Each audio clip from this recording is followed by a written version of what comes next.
विधानसभा से बीरेंद्र गुप्ता ने भरा नामांकन। ऐतिहासिक जीत का किया दावा, कार्यकर्ताओं में दिखा जोश।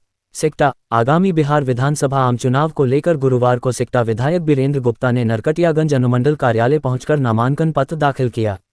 नामांकन के दौरान समर्थकों और कार्यकर्ताओं का भारी उत्साह देखने को मिला। सैकड़ों की संख्या में पहुंचे कार्यकर्ताओं ने फूल मालाओं से उनका स्वागत किया और बीरेंद्र गुप्ता जिंदाबाद के नारों से पूरा परिसर गूंज उठा।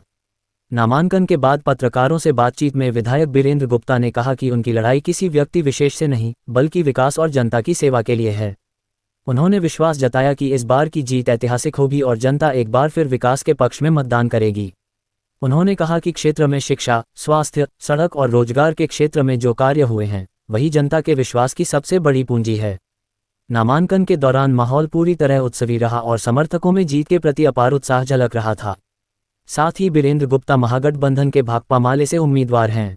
वहीं नामांकन के दौरान महागठबंधन के सभी नेता एवं कार्यकर्ता मौजूद रहे। नमस्कार, जैसा कि आप यहाँ देख रहे हैं कि यहाँ पे काफी भीड़ है। मैं बता दूं, इस भीड़ जो है आज नामांकन होने जा रहा है और इसमें सिकटा विधानसभा के जो वर्तमान पहले विधायक थे, पूर्व विधायक थे, आज वो अपना नामांकन करने के लिए नरकटियागंज जो है यहाँ पर पहुंचे हुए हैं। और ये जगह जो है नरकटियागंज है और यहाँ पे काफी लोग जो है, सैकड़ों समर्थक जो है यहाँ पे उनके साथ मौजूद हैं और थोड़ी ही देर में जो है यहाँ से समर्थक जो है साथ में जो है यहाँ से निकलेंगे। आइए जानते हैं। आज नॉमिनेशन देने जा रहा हूं और क्या कहिएगा? अभी जो बिहार का चुनाव है, देश में लोकतंत्र और संविधान की जो लड़ाई है, संविधान बचाने की, लोकतंत्र बचाने की लड़ाई, उसी का हिस्सा बिहार का चुनाव बन चुका है। और बिहार में एसआईआर के माध्यम से जैसे गरीब गुरबा लोगों का वोट काटने की जो साजिश हुई है, उसके खिलाफ भी जो लड़ाई चल रही है। फिर कोई ऐसी सरकार नहीं आवे जो गरीब गुरबा लोगों का, अल्पसंख्यकों का, दलितों का, आदिवासियों का, पिछड़ों का वोट काटे। तो इसके लिए तो सरकार, हम लोग चाहते हैं कि सरकार बदले। और साथ ही 20 सालों से जो सरकार चली आ रही है बिहार में, वो बोझ बन गई है एनडीए की सरकार। और 20 सालों की सरकार में ज्यादा से ज्यादा पलायन बढ़ गया। 3.5 करोड़ से ज्यादा लोग बिहार के बाहर जाते हैं, तो उनकी जिंदगी चलती है, उनके बाल बच्चे जिंदा हैं। इसके साथ साथ यहाँ रोजगार का नामो निशान नहीं है। जो यहाँ पूरा नीचे से लेकर, अंचल से लेकर के और ऊपर तक भ्रष्टाचार जो है वो पूरा फैला हुआ है। तो इन तमाम चीजों से जनता निजात पाना चाहती है और बिहार का विकास चाहती है। खेती बाड़ी के क्षेत्र में, उद्योग धंधों के क्षेत्र में, रोजी रोजगार के क्षेत्र में, नौकरी पेशा के क्षेत्र में, और लोगों की आमदनी कैसे बढ़े, लोगों की ये चिंता है। लेकिन ये सरकार कंपनियों की सेवा में लगी है और लूटपाट का राज कायम हो गया है। तो इसके खिलाफ पूरा जनता की लड़ाई है और इस लड़ाई के रूप में ही ये चुनाव लड़ा जा रहा है। पिछले 5 सालों में सिकटा विधानसभा में आपके द्वारा क्या-क्या विकास किया गया? पिछले 5 सालों में अगर ठोस अर्थों में कहें तो कुछ बड़े-बड़े पुल बने हैं, जैसे पंडई नदी पर पुल, हलतलवी नदी पर पुल, यह सुखलही का करतहा नदी पर पुल, बदमौल नहर पर पुल, बिसमरा डेढ़ुआ नदी पर पुल। तो इस ढंग से पुलों से आप वो पुलों का निर्माण करके और एक क्षेत्र की जनता को दूसरे क्षेत्र की जनता से कनेक्ट किया गया है। और वहाँ नहरों के अंतिम छोर तक पानी पहुंचाया गया है। 1986 के बाद जो बाढ़ बड़े पैमाने पर यहाँ आई हुई थी, तो सारी नहरें टूटी हुई थी, उसको चालू कराया गया। और इस साल सूखा के बावजूद लोग अपनी फसल बचाने में एक हद तक कामयाब रहे।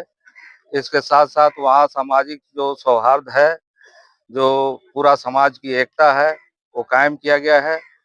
पहले के प्रतिनिधि छोटे छोटे मामलों को भी बड़ा बना देते थे, यहाँ तक कि वो पैरवी के द्वारा बलात्कारियों से लेकर के स्मगलरों और तमाम तरह के अपराधियों को भी केस मुकदमा में पैरवी करते थे। तो ये परंपरा पर रोक लगा दी गई है और जुल्म अत्याचार पर काफी नियंत्रण हुआ है। शिक्षा और स्वास्थ्य के मामले में कई हॉस्पिटल बने हैं। शांति चौक पर एपीएससी बना है। ये मरजदवा में अभी एक हेल्थ एंड वेलनेस सेंटर बनाया जा रहा है। बैसखवा चौक में हेल्थ एंड वेलनेस सेंटर बना है। बस्ता में बना है, सकरौल में बना है, रामपुर में बना है, कई जगहों पर, ये रुपलिया में बना है, कई जगहों पर ये सब काम हुए हैं। गौरीपुर में हुआ है। तो स्वास्थ्य के क्षेत्र में भी अच्छे काम हुए हैं।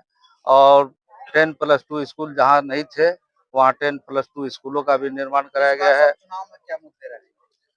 चुनाव में तो मुद्दे हैं, असली मुद्दा तो लोकतंत्र को बचाने का, संविधान को बचाने का, जनता का जो देश की आजादी के बाद से जो अधिकार हासिल था, उस हासिल अधिकार को बचाने की लड़ाई है। इसके साथ साथ बिहार जो 20 साल से बदहाल है, इस बदहाल बिहार को खुशहाल बिहार में बदलने की लड़ाई है। तो इसके जो तमाम एजेंडा है, उसके साथ पार्टी हम लोग की भाकपा माले काम कर रही है, महागठबंधन काम कर रहा है, और हम सभी लोग मिल करके इस लड़ाई को लड़ रहे हैं। विकास हुआ है, जनता उसका निर्णय 14 तारीख को खुद देगी। आप लोग पिछली बार से ज्यादा वोट से इस बार जीतेंगे।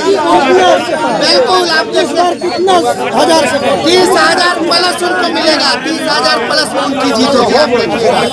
सरकार की रिपोर्ट को पूरा और सब पेजों में अपने विकास को दिखलाया है, और इसी विकास को आगे बढ़ाने के लिए इस बार सारे सिक्का मैदान की जनता जो है वो फिर इस विकास पुरुष के साथ खड़ी है, और इस बार महागठबंधन के रूप में हम लोग फिर से विधान गुप्ता को जिताने का काम करने जा रहे हैं। क्या वोट मिल जाएगा विकास के लिए समझाना, यह विकास का ये एक मॉडल है। इसमें जो भी विकास किया गया हमारे माननीय विधायक द्वारा, उसका एक लेखा जोखा है कि जिनको लगता है कि 2-2 बार हम मंत्री रहे हैं, 2-2 बार विधायक रहा है, 5-5 बार उनका भी विकास जनता को कि हमारा विकास काम कहाँ है। हमारे सिक्का विधानसभा के जो विधायक हैं उनका विकास रिपोर्ट ये है। बाकी जो लोग यहाँ से 2 बार रहे हैं, 5 बार रहे हैं, वो लोग हमारा उनका विकास काट नहीं है। हम सिक्का पंचायत से हैं। अपने सिक्का पंचायत में कितना काम हुआ? हमारे सिक्का पंचायत में एक गणी माई का जो मंदिर है उसका 4 दीवारी हुआ है, एक PCC का जो है वो बना है, लगभग 5 किलोमीटर तक हुआ। 5 काम जो है वो माननीय विधायक द्वारा पंचायत में किया गया।